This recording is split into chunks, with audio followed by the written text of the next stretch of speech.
Citizens of the universe, welcome to the release version of Homeworld 3, and I know that from the earlier demo, a lot of people had comments, feedback, and criticism of Homeworld 3, and they decided to revamp a lot of the features and stuff, and I want to see today if those problems have been fixed. Today we have been sponsored by Blackbird Interactive to have a look at Homeworld 3. If you do want to have a closer look at Homeworld 3 or get the game, do click the link down below just to let them know that you came from here, but otherwise I can just bring up the problems and see whether they have been fixed.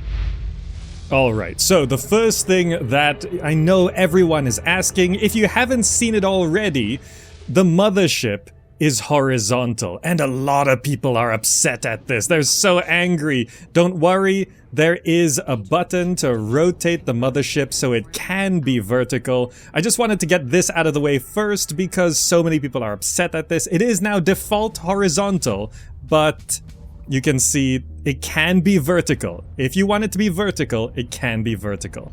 Now, another thing that a lot of people were concerned or upset about was the UI in the demo. The UI was just way too big, and a lot of things weren't ready during that War Games demo. And you can see now, just by default, things are a lot smaller. And I think just one thing everyone was asking for, me included, was a UI scale. If you go to the user interface section of the options, you can see there's a number of things. HUD UI scale. So you probably want to know what the minimum is. So let's apply that and have a look. This is the minimum UI. The build menu is there. There's all the stuff at the bottom of the screen. This is the smallest it can get. Now, what is the biggest? Let's have a look. Up to 1.0, apply and resume. This is the biggest it can get, and this is basically what it was during the War Games demo. It was the maximum size by default, and a lot of people were like, the screen's covered with so much stuff I can't see anything. So don't worry, there are now scale options for the UI, and I think the default is quite nice, but you can make it smaller. Let's set it back to the default. Okay, yes, so I'm pretty happy with this, but remember, this is 0.8, it can go down to 0.5. Alright, then a lot of people were concerned about the input bindings, the key bindings, what you can do with them, and then one thing that came up when I was checking out the demo was alt keys and control keys. So for example, focus selected units is F. Now, you can rebind all these things to anything you like as far as I can tell, and you can also, for example, have modifiers like Shift F or Control F or Alt F. You can do that. So I'm gonna keep it on F, but this is the number of things that you can rebind, and key modifiers are available. Like cloak is C. Oh, no, cloak is C. But you can have Shift C if you wanted it to be something like that. So you can now control and change all of this to your heart's content. Oh, also I do want to point out they added in contextual menus, which is something that I think older school Homeworld players have been definitely asking for. So if you wanted these contextual menus, you can just Alt right click and then you can see move or any of this. You can focus like that, so it can be done through this contextual menu as well, which I think is a nice addition. Okay, another thing that people were concerned about, or just was really weird in the demo, was the behavior of ships, particularly with formations and behaviors and their flying around. The turn circles did feel rather wide before. As you can see this time, here we've got combat initiating. The turnaround is much faster. They turn around like basically half the circle of what it used to be during the demo. So ships now are engaged much faster. You can see these ships are flying straight for our mothership, which is not so smart of them, but sure. So you can see they move around much faster, they navigate faster. Pathfinding is supposed to be better. See how they turn around this time? It's just much quicker. So this generally means that ships are dealing a lot more damage. So the game has been rebalanced in terms of health pools, in terms of how tough ships are. So engagement's still go on for a decent amount of time. They're not over so quickly, especially because they're now engaged so much more than before. Yeah, you see that they turn around so quick and just re-engage. Right? So it's much faster, much more in your control. So you are now able to micro ships a little bit better. Also, mentioning this, projectiles are physically simulated, and as far as I can tell, the simulation is better than before. So all of these bullets and lasers as well, they are physically simulated. They will intersect with whatever they hit. And one thing that I have noticed is that when a laser is firing and a ship moves in front of the laser, the ship moving in front of the laser will actually block the laser. So if you are firing a laser and a ship flies between the laser and the target, it will be blocked. And also it means bullets can be dodged if you micro enough or scatter enough or use the formations. Things like that does actually matter. So as far as I can tell from how much I've played so far, things feel quite responsive and simulated properly. It will take some time to really check all of the little details, especially in like large engagements with the asteroids and ships flying everywhere. But it should mean that if a bullet is fired and it collides with a ship, it should hit that ship. Lasers as well. One heavily requested feature is attack move. Apparently, classic attack move has been added. Now, I'm not such a huge experienced person with the original games, but as you can see, I just cast attack move down to there, and it seems like they engaged okay. Now, in these larger combats, it is harder to see what's going on. Tactical mode does still work, if that helps you, but let's follow the battle here. A lot of things are going on. Also, just to note, performance seems to be quite okay so far. This is going quite nicely. I am recording, and this is max graphics. But yeah, attack move is supposed to work like the older classic games, so that should be what you're looking for. But you know, I don't know exactly what you're looking for. You let me know if this is what you mean by a classic attack move. Okay, speaking of classic RTS stuff, Skirmish is a thing. A lot of people were asking, is there Skirmish Mode? Is there gonna be Skirmish Mode? Really? There is Skirmish Mode. On the main menu, it shows down here, Create Skirmish. It's also found in the Multiplayer section. You can go to Create Custom Lobby. As long as you set it to offline, you can select War Games or Skirmish. So Skirmish is a thing, you can create a lobby, and so far it seems to work quite nicely. You can add AI players, you can customize your designs, you can pick between Higaran Fleet or Incarnate Fleet, right? And you can see the starting fleet. Now, currently there aren't a lot of maps to choose from. There's 6 maps, which is not a lot. There's like 3 1v1 maps, and then 2 2 to 4 player maps and 1 2 to 6 player maps. So as far as I understand, more maps will be on the way. And also, I mean, I do want more maps, but we'll see how that goes. But besides that, there are quite a lot of options. You can pick whether you need to destroy Mothership, destroy all production, or destroy all ships. You can select a max duration for the round, unlimited 30, 60, or 90 minutes. You can set your starting resources. You can set the map resource multiplier, so the resources on the map have certain percentages of resources. Or you can even have resource injection amount per minute, so every minute you just get a certain amount of resources. So you can have very short games or very long games, but the main thing is Skirmish is in and there is AI. So you can see if I go to 2 to 6 players, you can add up to 5 AI players, they're all here.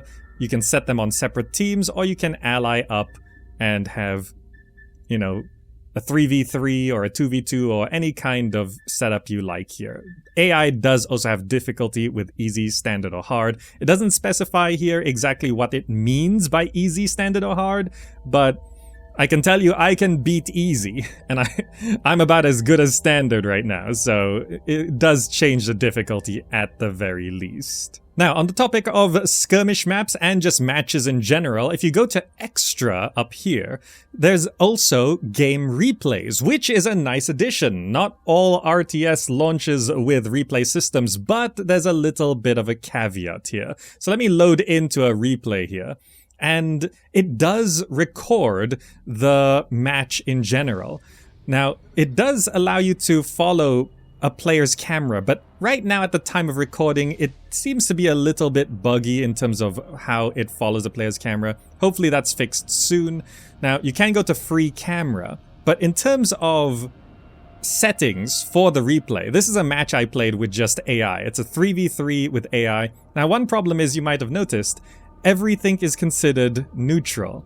You can't, like, there's no settings for, like, as far as I can tell, right? There's nothing on the screen. You can't set it so that, you know, one team is green, one team is blue, or anything like that. Everything is just neutral, so it's actually very hard to see what's going on. Now, this is something that can be added in later, but at the time of recording, the replay system is rather limited. It does record the match, as far as I can tell.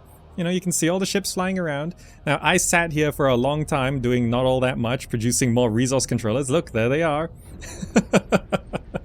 So, it seems to be recording the match correctly as far as I can tell, but it's just impossible to really see who's doing what because everything is just set to neutral. And also, it seems like the player camera is not quite correct. No, it's actually looking... No, see, like, I didn't do this. So this player's camera is a little bit off right now. So free camera works, but besides that, it's quite difficult to see what's happening in replays. Like, you can't even tell whose unit this is. It just says neutral. Like, is this mine or is this someone else's? I think this is mine. So yeah, that's a bit of a problem. Now, outside of Skirmish, in other offline or online modes, there is the War Games. Now, we have seen this Rogue Light mode, which you can play solo or with friends or with just random people online. And it's a co-op Rogue Light game mode, which now apparently is much better. There's more objectives, things have been rebalanced, and you can sort of... like, there's just more stuff to do. This is just a nice addition. I know a lot of people were like, oh, it's an RTS. It's supposed to be a classic RTS. Like, we don't really want this War Games mode or Rogue Light modes or anything like that. But, you know, it's a nice addition. It's nice to have as long as everything else is there. So with Skirmish versus AI and the solo campaign, which I'll be covering in a bit, and standard multiplayer in Skirmish, you know, it's nice to have the War Games mode. Now, I don't know whether this should have been one of the first things that they made, but oh, this is already new. This is a new map that I've never seen before in the previous demo. So there's new maps and there's new objectives in War Games.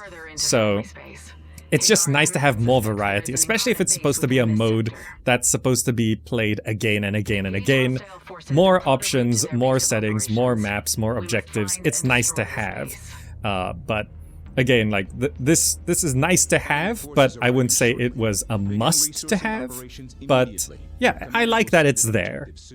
Alright, so I'm recording this a little bit before launch, and you can see there is a mods tab. Now, I don't want to go to the mods tab right now because there's just no mods there, it's just some test stuff there, but mod integration is a thing. So mods are supposed to allow you to create more changes or maps and things like that. So mod integration is built right into the game. You can actually go to the mods page and just download and install mods from within the game, which is a nice convenient thing, but it's hard to judge mods before launch, so we'll have to see how mods works out after launch, see what is made and how it works and whether it does actually work correctly. But I wanted to say that the intention is to have mods integrated within the game, but I can't test it yet. It's something that we're going to have to look at after launch.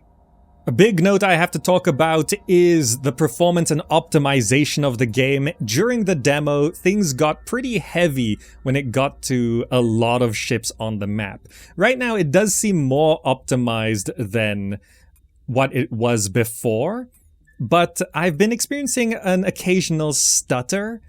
So the way performance has been for me. Now, I'll put my computer specs right here on the screen right now, just so you can see what I'm working with.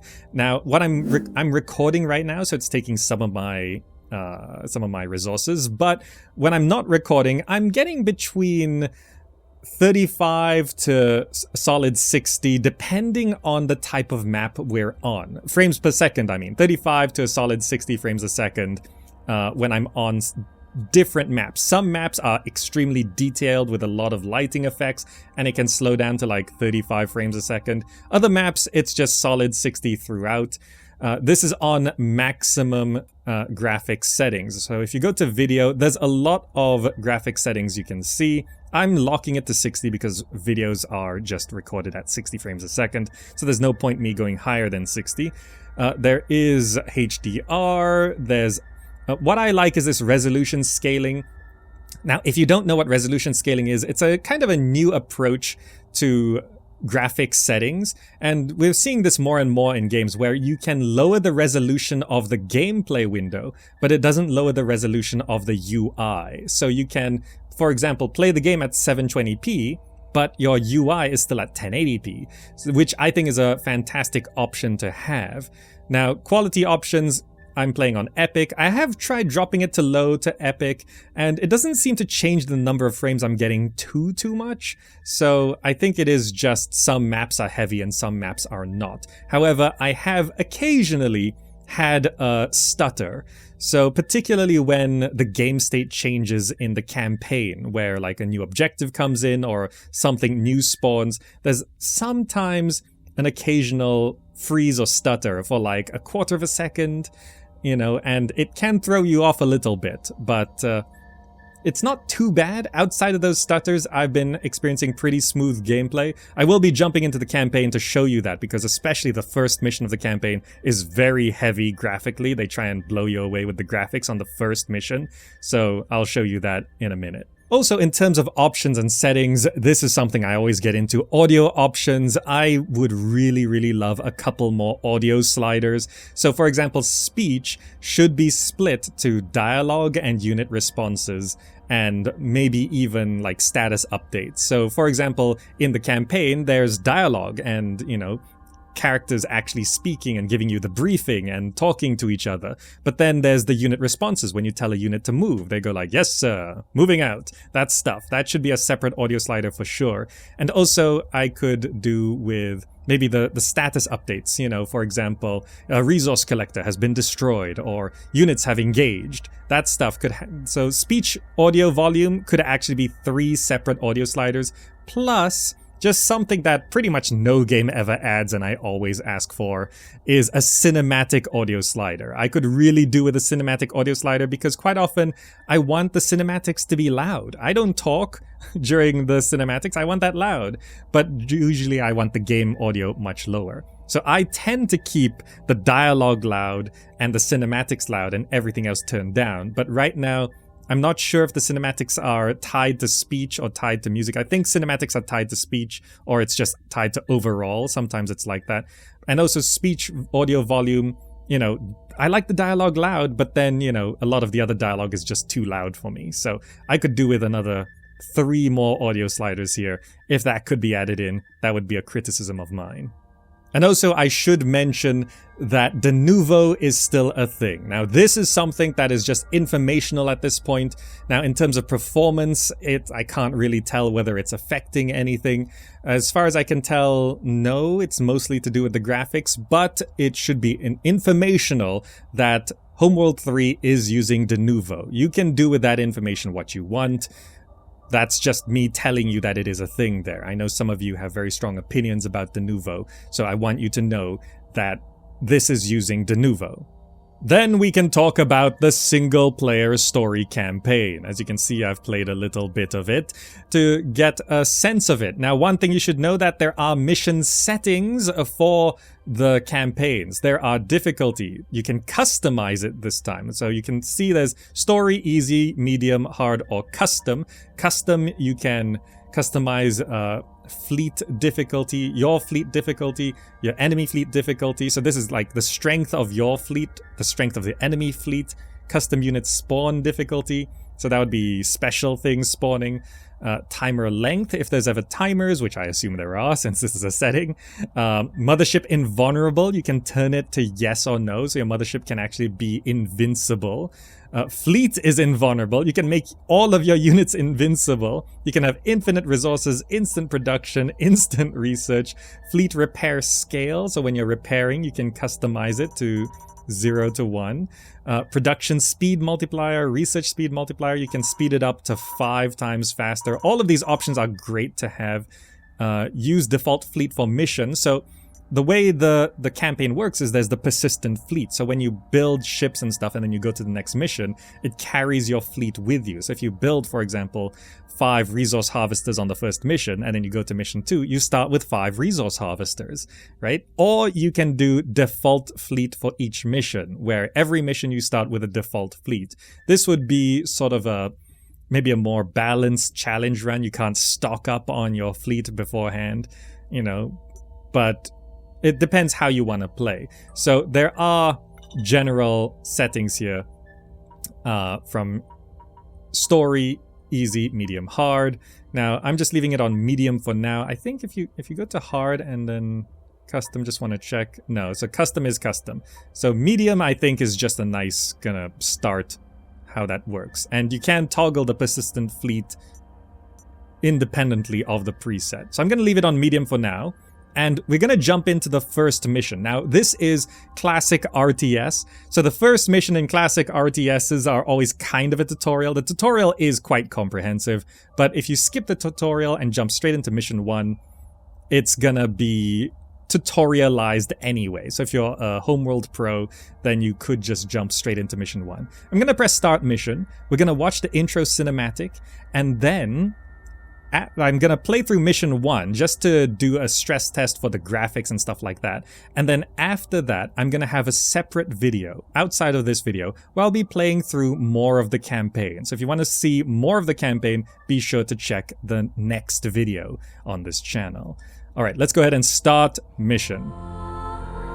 There is no more time for training. No more time for preparation. We've been ordered to launch. My entire life has been study, analysis, planning. Today, the galaxy is burning.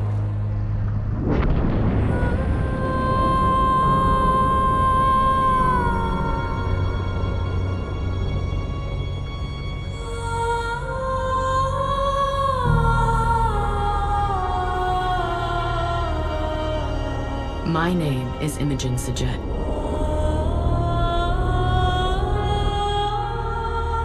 I am Fleet Command.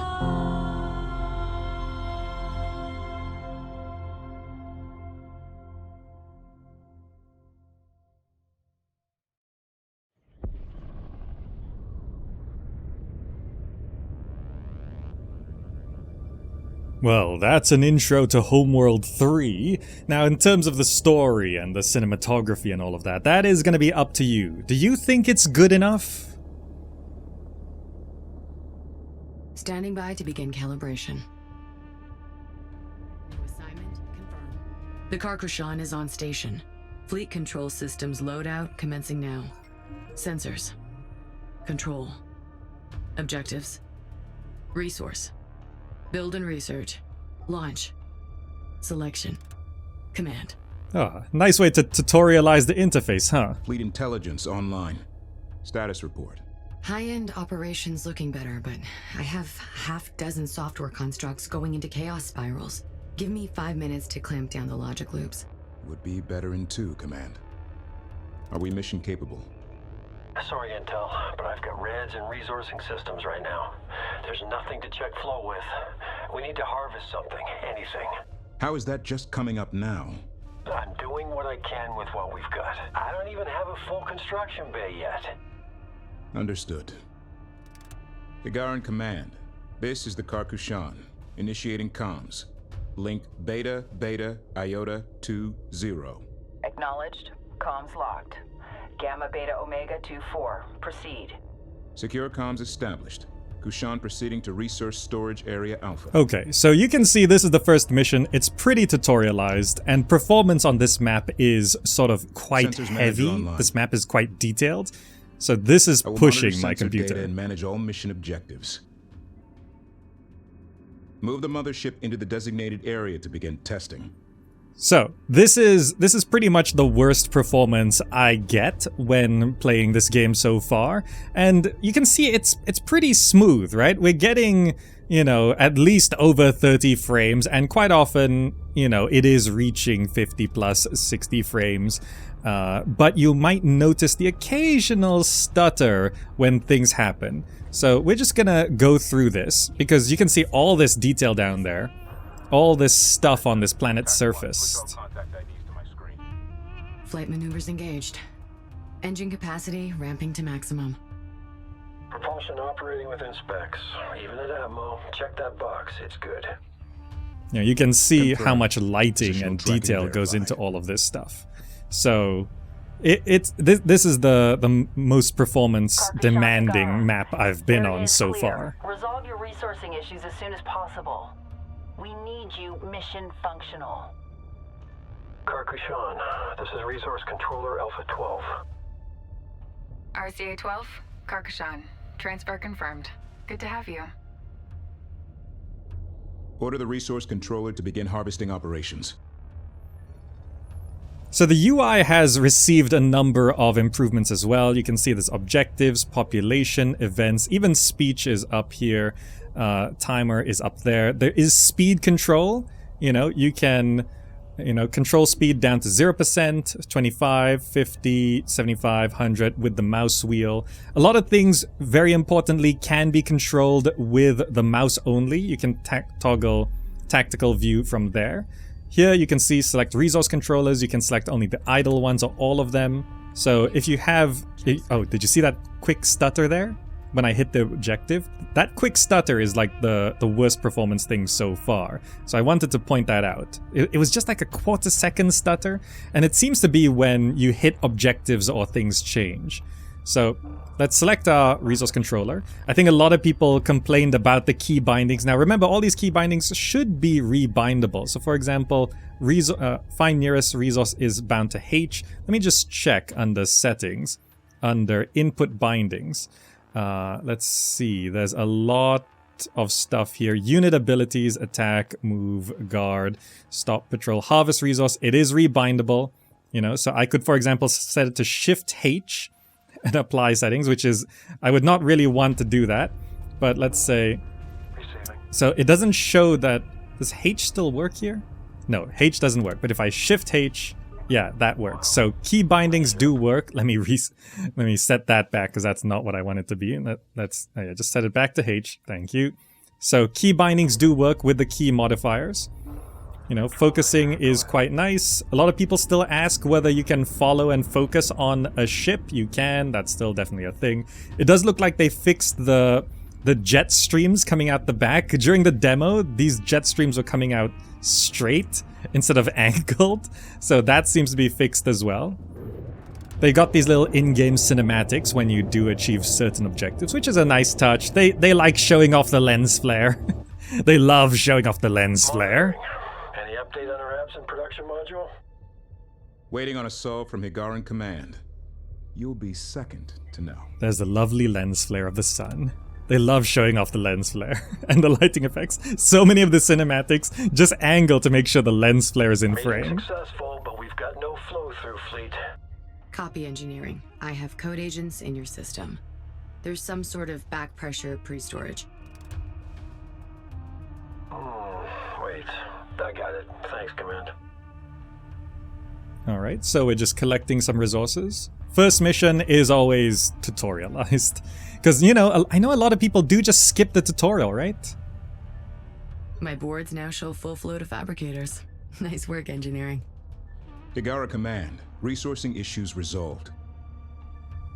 Permission Oh, to test did you see that little combat stutter systems. right there? Granted. I'm moving the Regular camera so you can testing see will when the cause production stutters and happen. command. You know, if I keep cycling Drone like will conduct this, simulated attack you runs can on the see when a mothership. stutter Set the happens. mothership's stance to aggressive. This will activate the Karkushan's defense turrets and begin the test.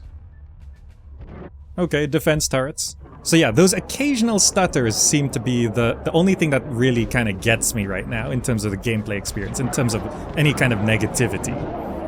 Outside of those stutters, performance seems pretty smooth.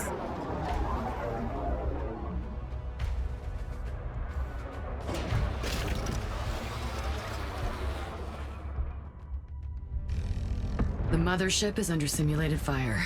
Hull defense guns are active and engaging targets.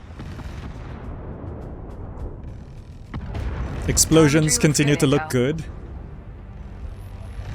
No problem with the actual graphics of this game. I think, you know, visually this game is actually pretty stunning.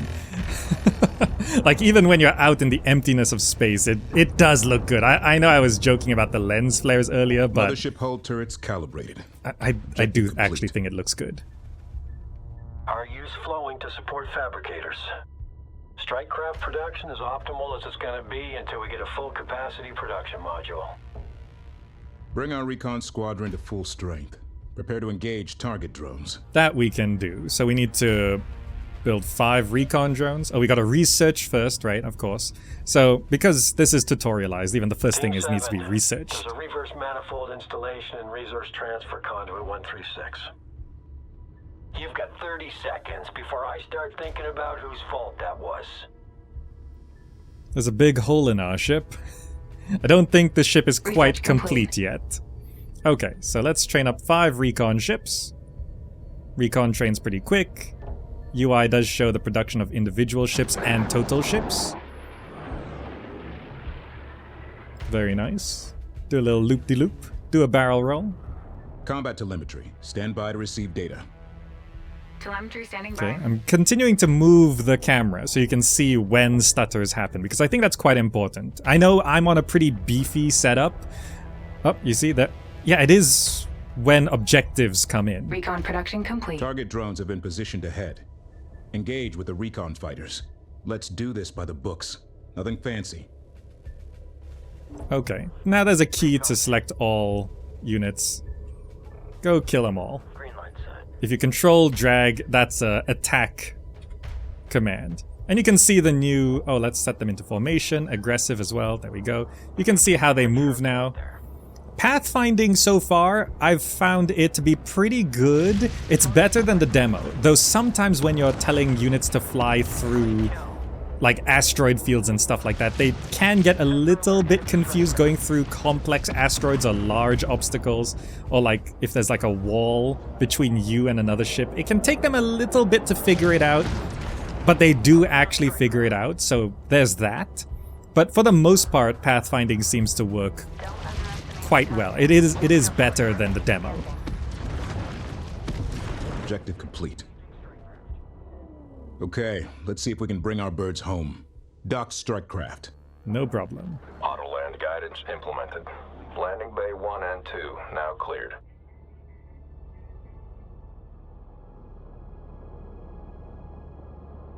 There's a lot of nice little details here, you can see.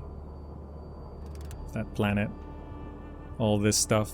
The cloud cover. Yeah, okay. Like, visually, I have no complaints. Visually, I think this game looks amazing. Now, in terms of actual docking and interaction, you can see they do go for the openings. Hangar teams report successful docking operations. All tests complete. Mission accomplished. Higara Karkushan, the mothership is continuing... Karkushan, this is Higara Command Actual. There is a situational update. So yeah, couple quarter-second stutters here and there, but outside of that, performance seems well. Intelligence Officer Paktu. Sir?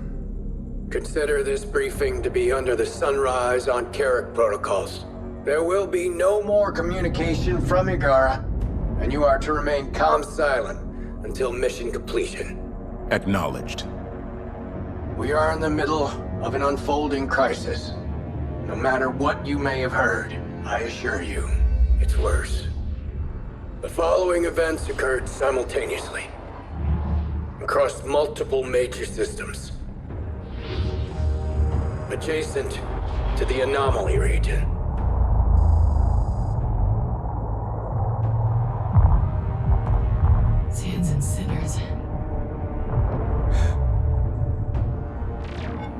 We don't really know what happened to Karen and her fleet. Just that they disappeared, and the anomaly stopped spreading. Until now. We believe these events were deliberate attacks, and that they and the anomaly are linked. Hyperspace has been weaponized. Every simulation we've run results in the total collapse of galactic civilization. This must be stopped.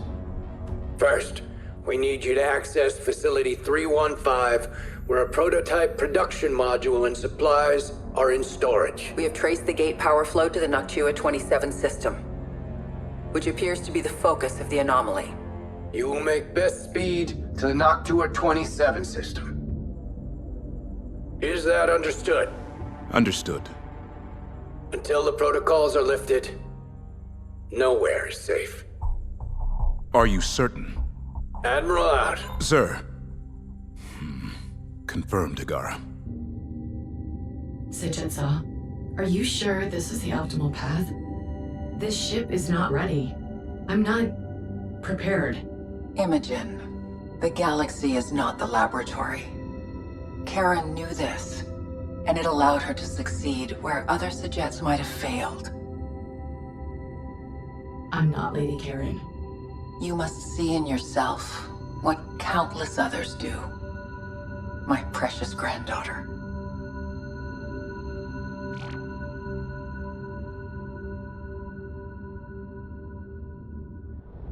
Can you get us there? Yes. Generating initial nav equations now.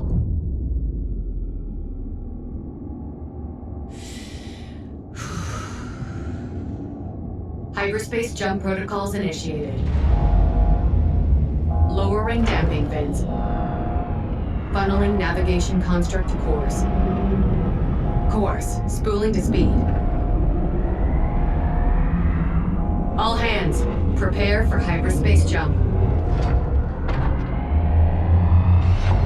On my mark. 3, 2, 1. Mark.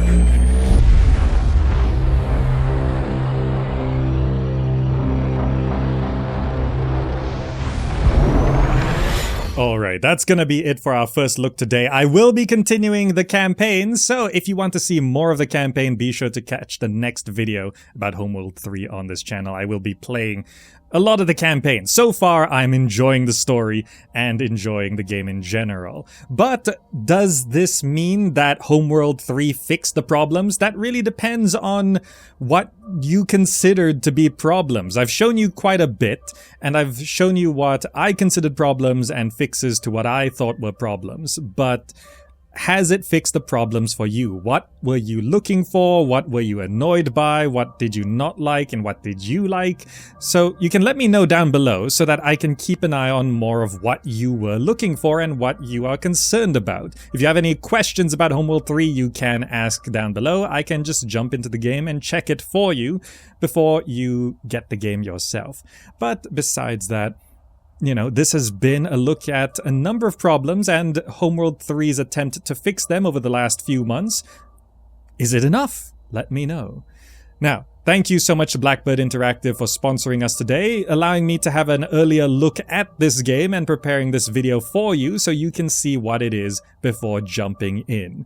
You can click the link down below to check out the game. Otherwise, be sure to jump into our next campaign video right here linked on the screen. Thank you for watching, and I'll see you there.